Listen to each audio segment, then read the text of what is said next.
জবানের মালিক কে? হায়াতের মালিক কে? মওতের মালিক কে? আসমানের মালিক কে? সুতরাং ওই আল্লাহর নাম আমরা নিব। ওই আল্লাহ ইচ্ছা করলে আপনার আমার জবান প্যারালাইসিস করে বাড়িতে ফেলে রাখতে পারে কি পারে না?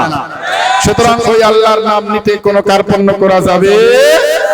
আকাশ বাতাস মুখরিত করে জীবনের যত শক্তি আছে সমস্ত শক্তিকে, বুকের শক্তিকে মুখের কাছে এনে আমরা সকলেই সমস্বরে এক আওয়াজে উচ্চ কণ্ঠে সকলেই বলছি আলহামদুলিল্লাহ রব্বানা লাকাল হামদ হামদান কাসীরান তাইয়িবান মুবারাকান ফীহি। দরুদ সালাম বিশ্ব নবী বিশ্ব নেতা যার আনিত আদর্শ বাস্তবায়নের জন্য আমরা আদিষ্ট হয়েছি, সেই নেতার প্রতি দরুদ সালাম পাঠ করি সকলে সাল্লাল্লাহু আলাইহি। সুতরাং আগামী দিনে আমাদেরকে ওই আম্মারের উত্তরসূরি হতে হবে, ওই সুমাইয়ার উত্তরসূরি হতে হবে। যত রকমের জুলুম নির্যাতন অন্যায় নিপীড়ন হোক না কেন, সুম্মাসমাকামু তাতানাজ্জালু আলাইহিমুল মালায়েকা, আমরা যদি দৃঢ় থাকি, মজবুত থাকি, সবর করি, তাহলে সাহায্য করবেন কে? আর আসতে বলেন কে? সেই আল্লাহ সাহায্য করেছেন, এখনো সাহায্য করেন কি করেন নাই? আপনারা দেখেছেন এই যে 5 আগস্টের পরে, তার আগে আলেম ওলামাদের উপরে, ইসলামী আন্দোলনের লোকদের উপরে যেভাবে জুলুম নির্যাতন, তাদেরকে ফাঁসির কাস্টে ঝুলানো হয়েছে, দিনের পর দিন রাতের পর রাত তাদেরকে কারাগারে পাঠানো হয়েছে। এই জুলুম নির্যাতনের পরেও তারা হতাশাগ্রস্ত হয় নাই, তারা ধৈর্য হারায় নাই, তারা তাহাজ্জুদের নামাজে আল্লাহর কাছে কেঁদেছে। কেঁদে কেঁদে তারা আল্লাহকে বলেছে মাতা নাসরুল্লাহ, আল্লাহর সাহায্য কখন আসবে?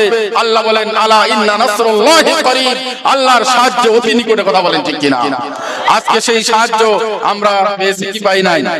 আমার মনে হয় এদেশে অনেক রাজনৈতিক দল, বড় বড় নেতা ছিল, কেউ তাদেরকে সরাইতে পারে নাই।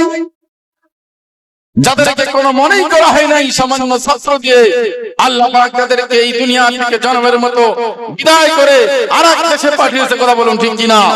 এটা আমার মনে হয় অন্য কারণ নয়, আল্লাহ পাক স্বয়ং ফেরেশতা দিয়ে আল্লাহ পাক আমাদেরকে সহযোগিতা করেছে। কথা বলুন ঠিক কিনা? আল্লাহ সৃষ্টি যার, আইন চলবে তার। কথা বলেন ঠিক কিনা? আল্লাহর আইন ছাড়া কারো আইন মানা যাবে না, কারো আইন মানা যাবে না, যাবে না। কথা বলেন ঠিক কিনা? ওয়ামাল্লাম ইয়াহকুম বিমা আনজালাল্লাহ ফাউলাইকা হুমুল কাফিরুন ফাসিকুন জালিমুন। কথা বলেন ঠিক কিনা? যারা আল্লাহর দেওয়া বিধান আইন মানে না, তারাই ফাসিক, তারাই জালিম, তারাই কাফের। কথা বলেন ঠিক কিনা? লিল্লাহি তাকবীর। মওলানা মুকাররম হুজুর সাহেবের আগমন। আজকের মাহফিলের পক্ষ থেকে, গোরগা আমিনের পক্ষ থেকে লিল্লাহি তাকবীর।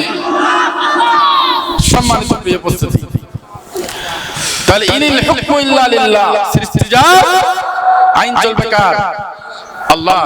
এই মোবাইল যিনি সৃষ্টি করছেন, তার হুকুম ছাড়া, তার নিয়ম কানুন ছাড়া আপনি আপনার ব্যক্তিগত নিয়ম কানুনে আমরা কি এটা চালাইতে পারবো? পারবো না। সুতরাং আমাদেরকে সৃষ্টি করছে কে? আল্লাহ। সুতরাং আল্লাহর বিধান অনুযায়ী, আল্লাহর কোরআন অনুযায়ী আগামীর সূর্য, আগামীর পার্লামেন্ট, আগামীর দেশ একমাত্র শুধুমাত্র কোরআন দিয়ে চলবে। কথা বলুন ঠিক কিনা? এজন্য 30 নং আয়াতে কারিমা তেলাওয়াত করেছি। বলেন তো কোন সূরা? হামিম আস-সাজদা। বলেন হামিম সাজদা। বলেন জোরে, সবাই বলেন। জোর হলো না, আরো জোরে, জোরসে বলো। 30 নং আয়াত। কয় নম্বর আয়াত? কয় নম্বর? আরো জোরে। আর সামনে তো আসতেছে, বলতে হবে তো, কি বলে? এজন্য ট্রেনিং এখনই নিতে হবে, কি বলে?